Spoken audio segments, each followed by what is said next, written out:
Cela n'aura pas échappé à votre sagacité d'internaute œnophile. On commence à entendre dire que certains châteaux, dans le Bordelais notamment, ne sortiront pas de millésime 2013.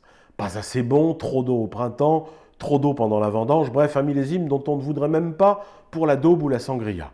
Ce qui est d'ailleurs une question de bon sens, on ne prépare pas une bonne daube ou une bonne sangria avec du mauvais vin.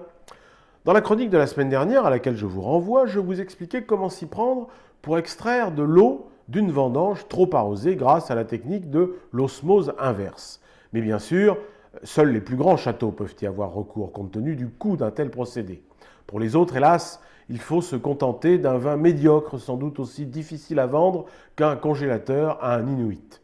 Viticulteur qui me regardez, je sens poindre dans vos yeux à la fois la résignation face aux caprices de la nature, mais aussi l'angoisse à l'idée d'affronter votre banquier qui vous rappellera qu'il ne s'assiera pas sur les mensualités du crédit qu'il vous a consenti pour renouveler votre machine à vendanger. Et vous vous dites tout est perdu. Eh bien non, car je suis là pour vous apporter la solution. Personne ne veut de votre 2013, qu'à cela ne tienne. Transformez-le en un millésime de rêve grâce à un outil que vous avez forcément dans le tiroir de votre bureau.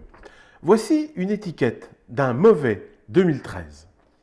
Regardez, en une fraction de seconde, le voici transformé en un merveilleux millésime 2018 qu'on s'arrachera à prix d'or. Oui, bien sûr, 2018, on n'y est pas encore. Eh bien, c'est pas grave, ça vous fera des étiquettes d'avance pour dans 4 ans. Ouais, je sais, elle n'est pas terrible cette semaine, mais c'est pas de ma faute, j'ai un gros rhume.